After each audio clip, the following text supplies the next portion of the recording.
چاہتوں میں بڑے دن ہوئے گر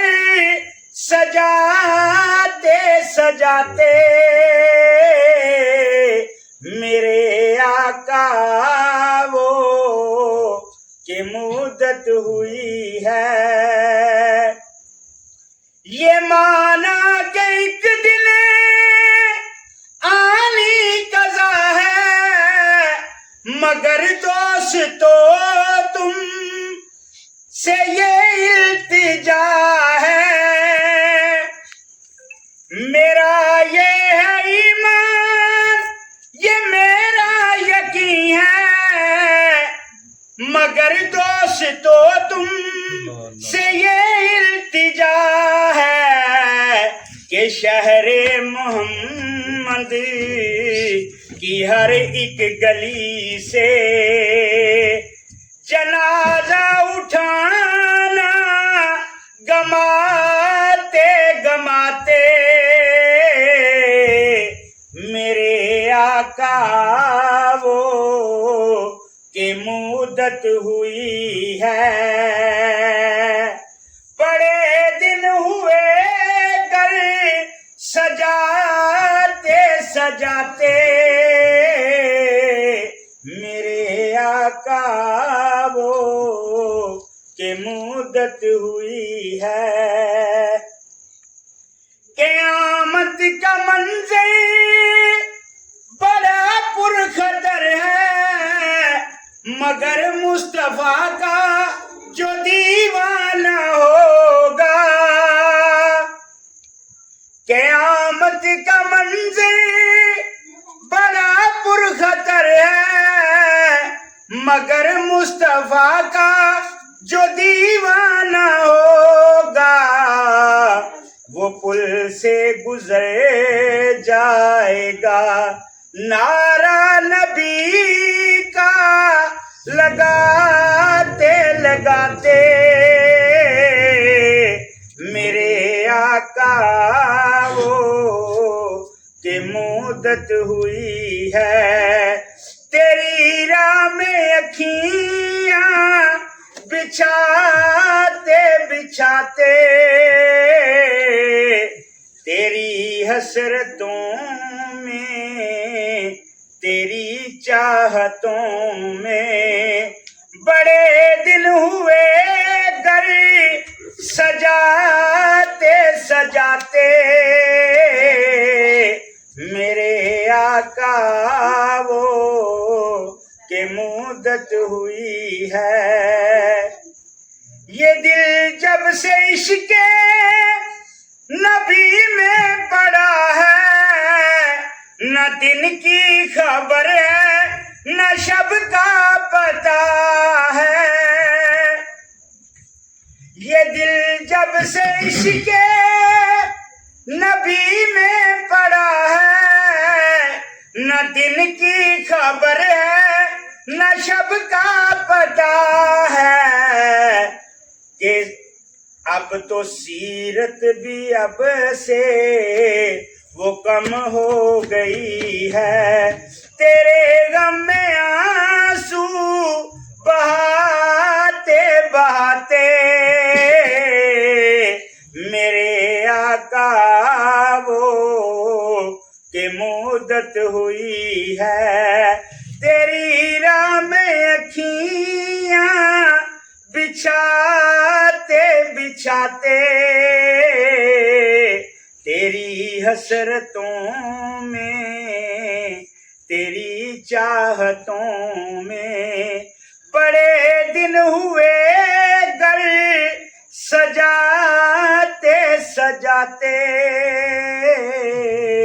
میرے آقا وہ کہ مدت ہوئی ہے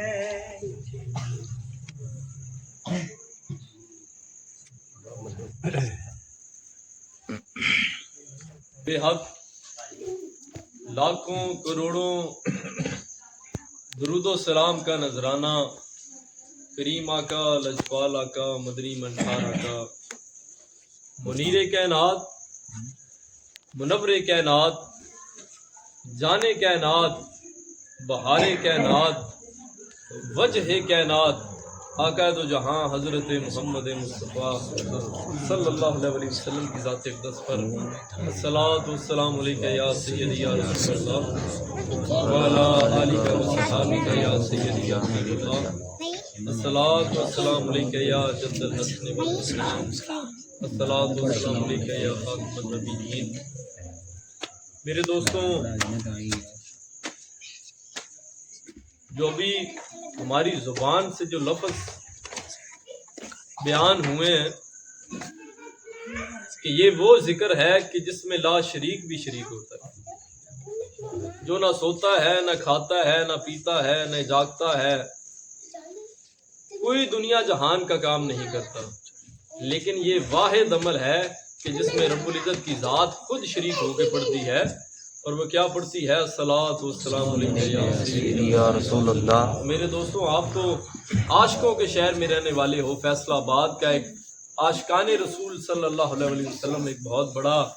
شہر کا نام ہے۔ تو میرے دوستوں، اتنا ڈھیلا درود شریف پڑھا ہے آپ نے، سارے محبت کے ساتھ، ذوق کے ساتھ میرے دوستوں آقا دو جہاں نبی کریم صلی اللہ علیہ وسلم کی بارگاہ میں درود و سلام کا نذرانہ پیش کریں۔ السلام علیک یا سیدی یا رسول اللہ وعلی آلک و صحابک یا سیدی یا حبیب اللہ الصلاۃ والسلام علیک یا سیدی یا رحمت للعالمین وعلی آلک و صحابک یا سیدی یا خاتم النبیین۔ میرے دوستوں، ہر سال کی طرح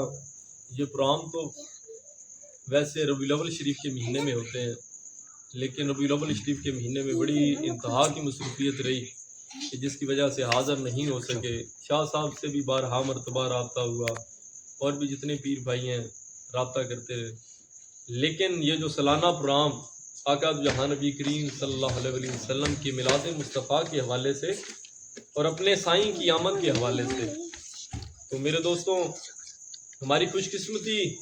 کہ رب العزت نے چند لمحات کے لیے ہمیں اپنے ذکر کے لیے ہمارا انتخاب کیا۔ تو ایک بہت بڑے مرد کلندر، ایک بہت بڑے ولی کامل، ایک بہت بڑے مفکر حضرت امام جزولی رحمۃ اللہ علیہ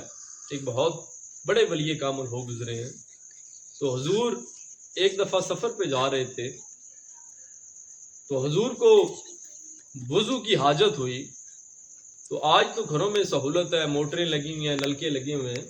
تو جو پہلے زمانے کی بات ہوا کرتی تھی، مختلف جگہوں پہ راہگیر پہ کسی نے کوئی صدقہ خیرات کرنا ہو تو گلی محلے میں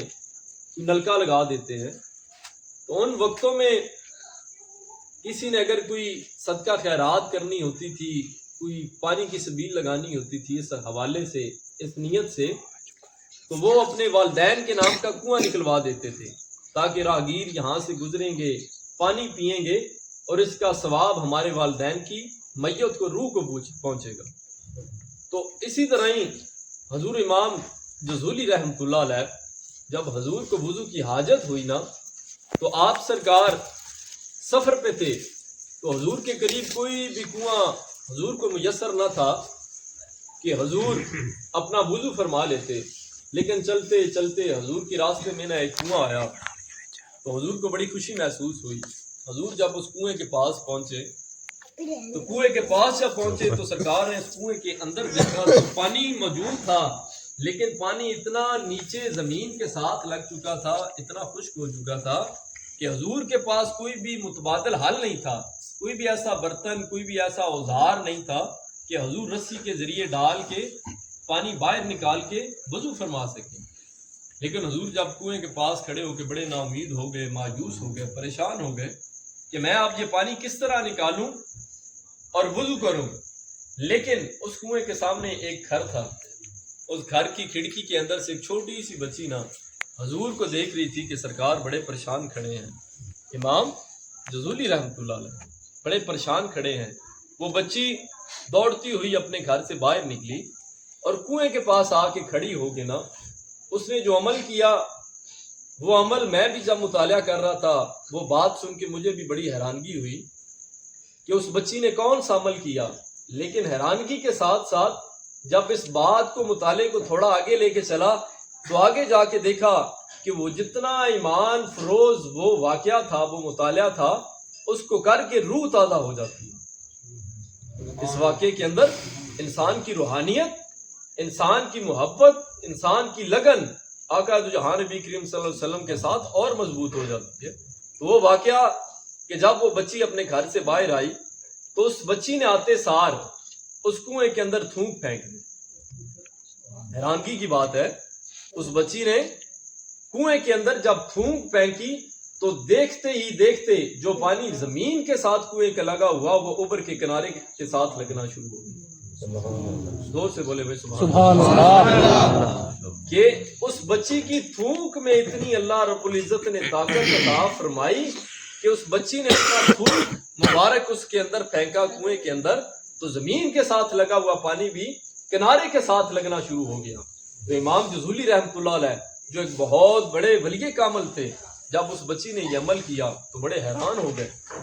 پہلے تو پریشان تھے کہ پانی کیسے نکالوں، اب اور پانی اوپر آ گیا تو اب حیران ہو گئے ہیں کہ چھوٹی سی بچی، اس نے کون سا وظیفہ اس کے پاس ہے، کون سی منزل اس کے پاس ہے کہ جس کی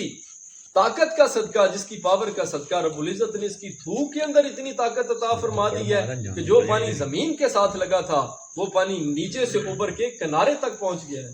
کون سا ایسا وظیفہ ہو سکتا ہے؟ تو حضور نے جب وضو فرما لیا امام جزولی رحمۃ اللہ علیہ نے، تو سرکار نے اس بچی سے پوچھا، اے بچے مجھے بتاؤ تو صحیح، تمہارے اوپر یہ کرم نوازی کیسی ہے، تمہارے اوپر یہ کرمات کیسے تم نے حاصل کی ہیں، کون سا وظیفہ تمہارے پاس ہے، کون سا عمل تمہارے پاس ہے؟ تو میرے دوستوں اس بچی کے منہ سے جو لفظ نکلے ہیں وہ سنو۔ وہ لفظ یہ تھے کہ اے ولی کامل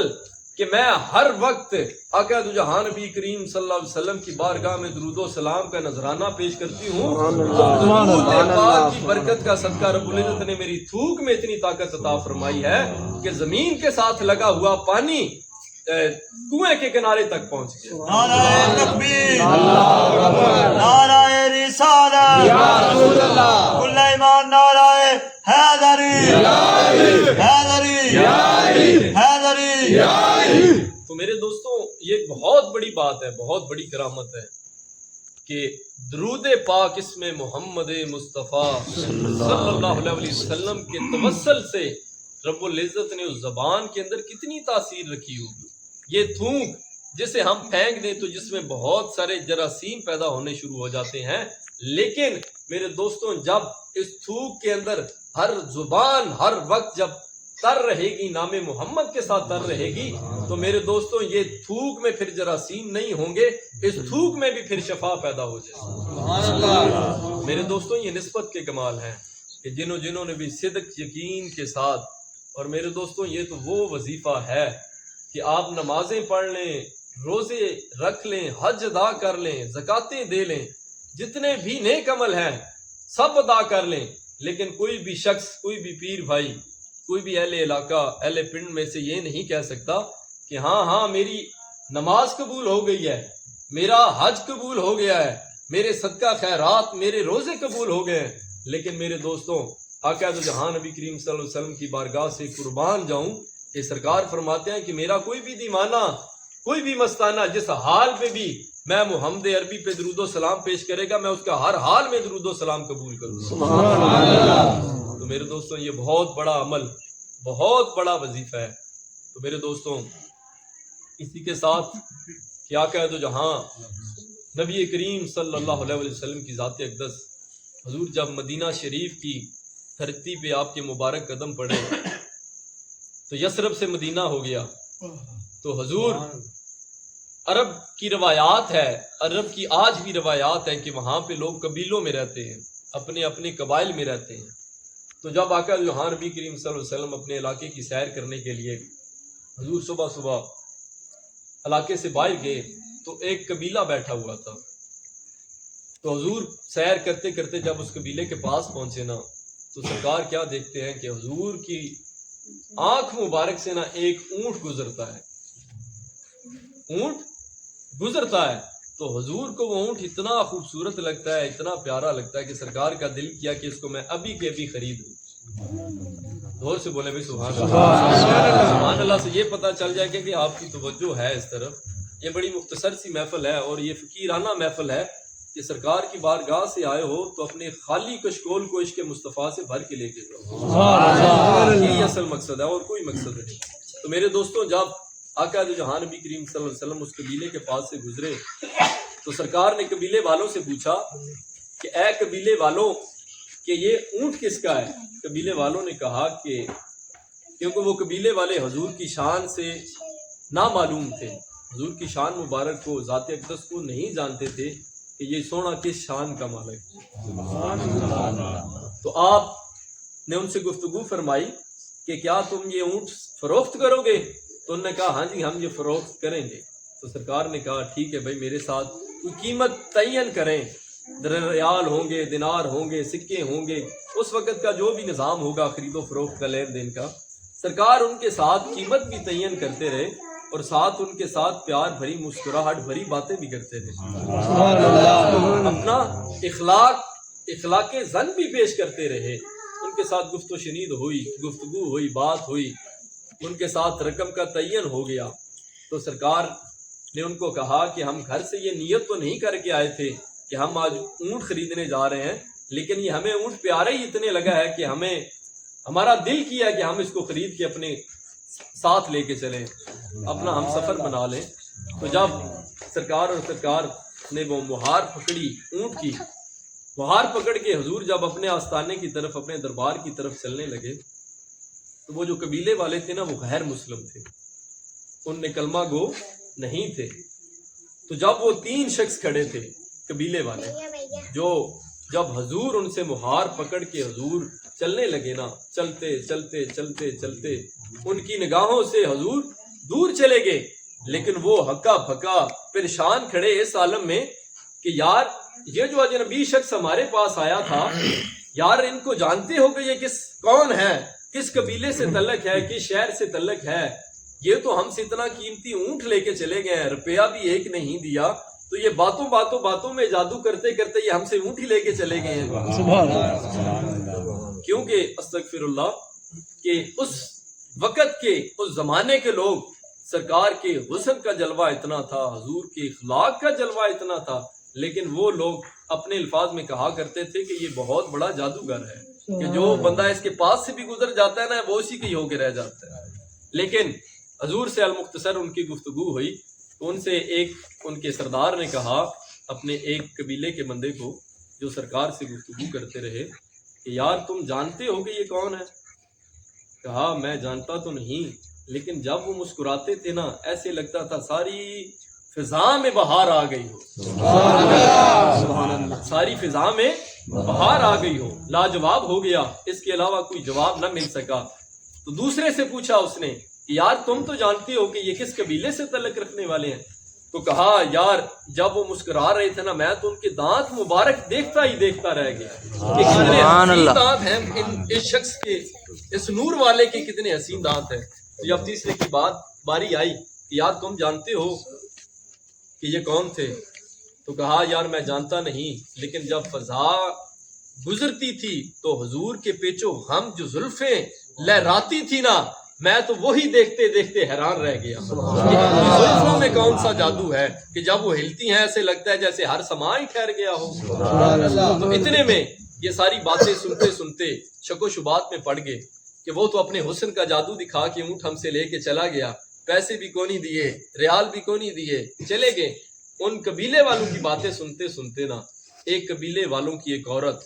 جو اپنے خیمے میں بیٹھ کے نا اپنے قبیلے والوں کی نا ساری باتوں کو سن رہی تھی. اب قربان جاؤں اس عورت کی سماعت سے بھی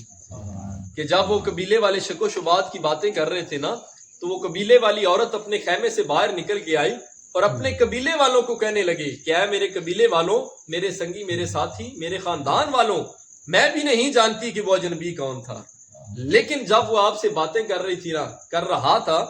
تو میں مجبور ہو گئی کہ میں نے اپنے خیمے کا پلو اٹھا کے دیکھا تو میں دیکھتی رہ گئی کہ یہ کس حسین آواز کا مالک ہے یہ شخص. اور جب میں نے ان کو دیکھا تو وہ آئے نہ آئے، لیکن میں اس چیز کی گارنٹی دیتی ہوں کہ وہ سونا آئے گا اور آپ کی رقم آپ کو واپس کر کے جائے گا. میں جانتی نہیں کہ وہ کون ہے. اتنے میں حضور کے جانسار صحابہ جو سرکار کی رقم لے کے اس قبیلے والے کے پاس آئے پہنچے تو قبیلے والے سے پوچھا کیا آپ لوگوں سے ہمارے سرکار اونٹ خرید لے گئے ہیں؟ قبیلے والوں نے کہا ہاں ہم ہی ہیں، انتظار ہیں، منتظر ہیں۔ یار سودا تو وہ ہم سے کر گئے ہیں لیکن ہم تو ان کے ساتھ دلوں کا سودا کر بیٹھے ہیں۔ سودا تو وہ اونٹ کا کر رہے تھے لیکن ہم تو ان کو دل دے بیٹھے ہیں۔ یار وہ ہیں تو ہیں کون؟ تو یہاں پہ ایک شاعر نے قلم اٹھائی ہے، وہ کہتا ہے کیا خوب سجن دی آنکھیاں تھی۔ یہ اس نے سارا منظر جب دیکھا نا، جب سنا نا، تو اس نے یہ کہا کیا خوب سجن دیاں اکھیاں نے جویں بھر کے سرائیاں رکھیاں نے۔ تو اجے میرا محبوب نے ڈٹھا، تو اجے میرا محبوب نے ڈٹھا جنوں ویکھ کے چن شرماوے، جے او نکلے سیر کرن نوں سارا گلشن سیس نواوے، ادھی راتی دن چڑھ جاوے جے او رخ تو نقاب ہٹاوے، تے جے سونا ہاتھ پھلاں وچ پاوے تے ہاتھ پھلاں تو ود جاوے، بجلی ڈردی لشک نہ مارے متا بے ادبی ہو جاوے، جے او کھولے پیچ زلف دے۔ وہ زلفوں کی بات آ گئی نا، وہ جو تیسرا کہہ رہا تھا کہ میری نگاہ زلفوں پہ تھی سرکار کے، جے او کھولے پیچ زلف دے تے سارا گلشن سیس نواوے، جے او کھولے پیچ زلف دے تے راہی راہ بھول جاوے، جے او کھولے پیچ زلف دے تے راہی راہ بھول جاوے، علم خدا نے انہاں دتا عقلاں وچ نہ آوے، تے عقل خدا نے انی دتی علما وچ نہ آوے، نظر وچ اس دی جیڑا آوے اوہی وک جاوے، خلق اس دے نے مولی دنیا کوئی ویلی جان بچاوے، آزم ساڈا ایڈا سونا مائی سانو کتنے نظر نہ آوے۔ تو میرے دوستوں انہوں نے کہا وہ تو اونٹ کا سودا کرنے آئے تھے لیکن ہم تو ان سے دل کا سودا کر بیٹھے ہیں۔ یار ہمیں بھی لے کے چلو اس کریم آقا کی بارگاہ کے اندر کہ جن کا اخلاق کتنا خوبصورت ہے، ان کا اسلام کتنا خوبصورت ہوگا، ان کا دین کتنا خوبصورت ہوگا، ان کا رب کتنا خوبصورت ہوگا۔ وہ حضور کے صحابہ کے ساتھ حضور کی جب بارگاہ میں آئے تو حضور کی قدم بوسی کی، حضور کے آگے التجا پیش کی کہ حضور ہم سودا کرتے کرتے اپنے دلوں کا سودا کر بیٹھے ہیں، حضور ہمیں بھی اپنی غلامی میں قبول فرما لیں اور اپنا کلمہ حق پڑھا دیں، لا الہ الا اللہ۔ تو میرے دوستوں یہ مقام ہے ہمارے سرکار کا، یہ اخلاق ہے ہمارے سرکار کا۔ تو میرے دوستوں اس سے بڑی کون سی مثال میں دے سکتا ہوں کہ اخلاق کی دنیا میں سب سے بڑی مثال میرے اور آپ کے آقا آقا دو جہاں نبی کریم صلی اللہ علیہ وسلم کی ذات اقدس ہے۔ تو میرے دوستوں اخلاق کی ایک بات پیش کر کے اجازت چاہوں گا کہ حضور آقا دو جہاں نبی کریم صلی اللہ علیہ وسلم کی ذات اقدس، آپ سرکار مکہ کی سرزمین میں تب تشریف فرما تھے، ابھی ہجرت کر کے مدینہ نہیں آئے تھے۔ حضور کی چڑھتی ہوئی جوانی، چڑھتی ہوئی نبوت، چڑھتے ہوئے معجزات کہ طرح طرح کی باتیں پورے مکہ میں پھیل گئیں۔ تو حضور ایک گلی سے گزرنے لگے، ایک محلے سے گزرنے لگے تو سرکار کی نظر ایک بڑھیا پہ پڑی کہ وہ بڑھیا اپنا ساز و سامان اپنے کپڑے لپیٹ کے گٹھڑی کے اندر بیٹھی ہوئی پاس، اور اتنی ضعیف تھی کہ اس سامان کو اپنے کندھوں پہ نہیں رکھ سکتی تھی۔ تو قربان جاؤں کریم آقا لجپال آقا کی ذات اقدس سے کہ حضور جب اس بڑھیا کے پاس سے گزرنے لگے تو سرکار حکم فرمانے لگی کہ اے بوڑھی اماں، کیا آپ اس ضعیفت کی عمر میں کہاں جا رہی ہیں اور یہ سامان لے کے کہاں جا رہی ہیں؟ تو وہ بڑھیا غیر مسلم تھی، بت پرست تھی، بت شکن تھی۔ تو سرور کائنات آقا دو جہان نبی کریم صلی اللہ علیہ وسلم کو مخاطب کر کے کہنے لگی اے بیٹا کہ میں یہ اپنی بستی، اپنا علاقہ مکہ چھوڑ کے جا رہی ہوں دور۔ تو سرکار نے پوچھا کہ آپ اس عمر میں کہاں چھوڑ کے جا رہی ہیں؟ تو کہا کہ اس مکے کی سرزمین کے اوپر ایک ایسا جادوگر آ گیا ہے کہ جو جس کی طرف دیکھتا ہے وہ اس کے ہی ہو کے رہ جاتا ہے، اور میں بت شکن ہوں، بت پرست ہوں، میرے باپ دادا پردادا میرا خاندان بت پرست ہے، میں اپنے مذہب کی بڑی مضبوط عورت ہوں، میری پوری زندگی بت پرستی میں گزر گئی ہے، میں نہیں چاہتی کہ میں اس جوان، اس جادوگر کا چہرہ دیکھ لوں اور اس کے دین کا کلمہ پڑھ لوں، اس لیے میں یہ چاہتی ہوں کہ یہ میں علاقے ہی چھوڑ کے چلی جاؤں تاکہ میں اپنی عبادت میں کوئی شک و شبہات پیدا نہ کر سکوں۔ لیکن حضور کی ذات پہ قربان جاؤں، سرکار نے یہ نہیں کہا کہ وہ جادوگر میں ہی کہ جس کے حسن کا چرچا، جس کے اخلاق کا جادو چل جاتا ہے۔ تو سرکار نے خاموشی کے ساتھ